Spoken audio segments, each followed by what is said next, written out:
Connaissez-vous la différence entre un hub, un pont et un commutateur? Savez-vous comment ces équipements réseau affectent la performance et la gestion de votre propre réseau? Dans ce cours, nous allons explorer l'évolution des réseaux depuis les hubs jusqu'aux commutateurs modernes et nous allons voir aussi comment chaque technologie fonctionne. Restez bien avec moi jusqu'à la fin pour comprendre les bases de ces équipements essentiels et d'optimiser la performance de votre réseau. L'informatique, c'est un métier passionnant, mais ça bouge vite, très vite. Et si tu veux pas te faire dépasser, tu dois te former intelligemment. À la fin de cette vidéo, je t'offre une boîte à outils complète pour donner un coup de boost à ta carrière, mais aussi pour prendre une longueur d'avance. Alors, reste bien jusqu'au bout.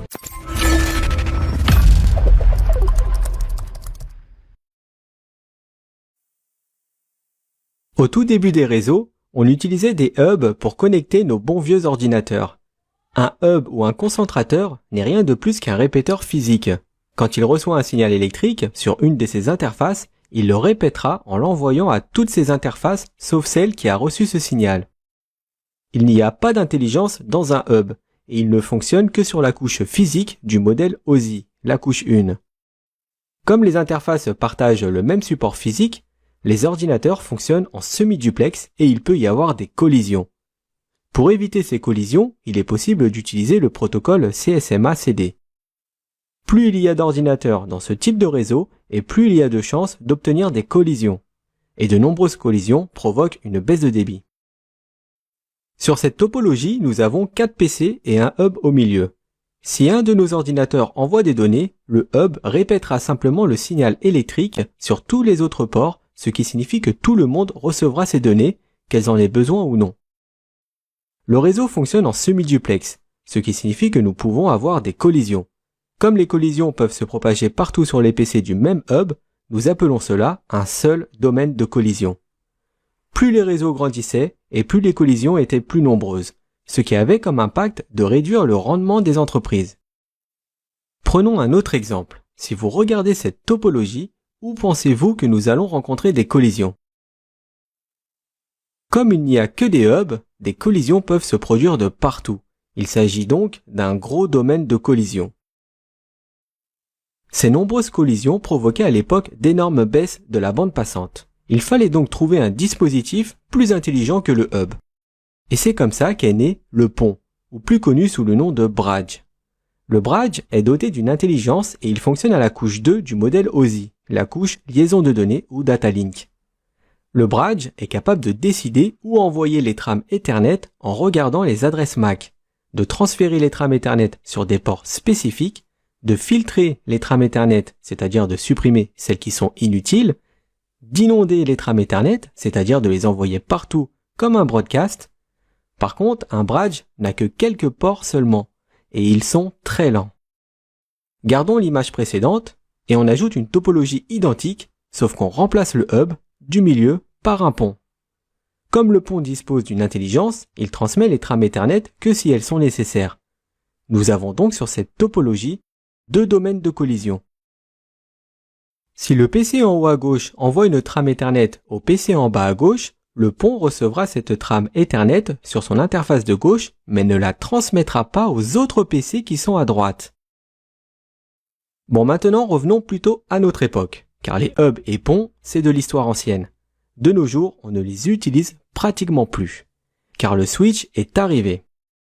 Le switch dispose de plusieurs ports. Ils peuvent avoir des vitesses différentes par port, comme des ports face Ethernet ou gigabit Ethernet. Ils disposent d'une grande mémoire tampon ou buffer, et ils ont 3 différents modes de commutation. Il existe plusieurs types de switch qui utilisent différentes méthodes pour transmettre les trames. Le modèle standard commute les paquets en mode différé. C'est ce qu'on appelle le mode Store and Forward. Il met les trames en tampon et les analyse afin de détecter d'éventuelles erreurs avant de les envoyer. Les commutateurs utilisent aussi un mode plus direct. Dans ce mode, le switch se contente de lire l'adresse de destination et de transmettre les informations sans les analyser. Et le troisième mode représente un compromis entre les deux méthodes précédentes. C'est-à-dire qu'il ajoute un traitement d'erreur simplifié sur la trame à commuter. De nos jours, la plupart des switches utilisent plutôt le mode Store and Forward.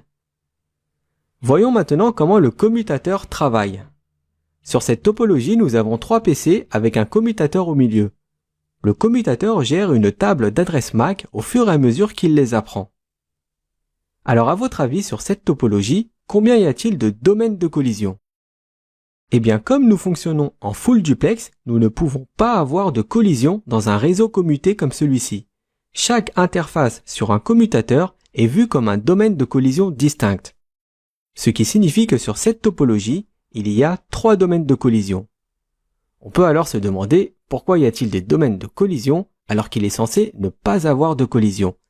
Eh bien c'est parce qu'il est tout à fait possible de brancher un concentrateur sur un des ports du switch, et dans ce cas, il y aura des collisions.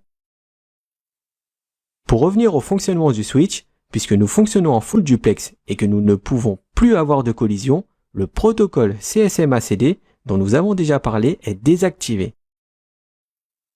Le PCA va envoyer des données à destination du PCB. Il va donc créer une trame Ethernet qui contiendra l'adresse MAC du PCA dans le champ source et l'adresse MAC du PCB dans le champ destination. Le commutateur construit et gère une table d'adresses MAC qu'il apprend seulement en fonction des adresses MAC source. Chaque trame Ethernet qu'il reçoit, il apprendra la MAC adresse du champ source de la trame et il effectuera une relation avec le numéro de port où il est joignable. Dans l'exemple, le switch vient d'apprendre que l'adresse MAC du PCA est liée à l'interface face Ethernet 01. Il va donc ajouter cette information dans sa table d'adresse MAC. Comme vous pouvez le voir, notre commutateur n'a actuellement aucune information sur l'emplacement du PCB. Pour trouver sur quel port se situe le PCB, il va flouder une trame Ethernet, c'est-à-dire qu'il va envoyer une trame sur tous ses ports sauf celui d'où vient la demande. Le PCB et le PCC recevront donc cette trame Ethernet. À la réception de cette trame, le PCB voit dans le champ destination sa propre adresse MAC. Il en déduit donc que cette trame lui est destinée. Quant au PCC, comme il n'est pas concerné, il supprimera cette trame. Le PCB va donc répondre au PCA en construisant une nouvelle trame Ethernet et l'envoyer vers le switch. C'est à la réception de celle-ci que le switch va apprendre l'adresse MAC du PCB. Et maintenant, la prochaine fois que le PCA voudra parler au PCB, le switch commutera le paquet directement, au lieu de flouder la trame sur tous ses ports à la recherche de la MAC adresse de destination. Et comme ça, le PCC ne recevra plus de trames qui ne lui sont pas destinées. Voyons à quoi ressemble la table de MAC adresse d'un switch en vrai. Si on se connecte sur le switch et qu'on lance la commande Show MAC Address Table dynamique, on verra toutes les MAC adresses que le commutateur aura apprises. Ici, on voit qu'il a apprises les MAC adresses du PCA, B et C. Par défaut, il n'y a pas de limite au nombre d'adresses MAC qu'un commutateur peut apprendre sur une interface. Et toutes les adresses MAC sont donc autorisées. Pour plus de sécurité, il est possible de changer ce comportement avec la fonction de Port Security. On sait que se former en ligne peut être décourageant. Trop de contenu, pas assez d'humains. Chez Formip, on fait en sorte que tu sois accompagné de A à Z par de vrais experts certifiés à ton écoute qui comprennent ce que tu vis. On t'a préparé une boîte à outils gratuite. Et si tu veux, on peut aussi prendre un moment pour parler de ton projet. Ce moment, il est peut-être le déclic dont tu avais besoin. Le lien est juste en dessous.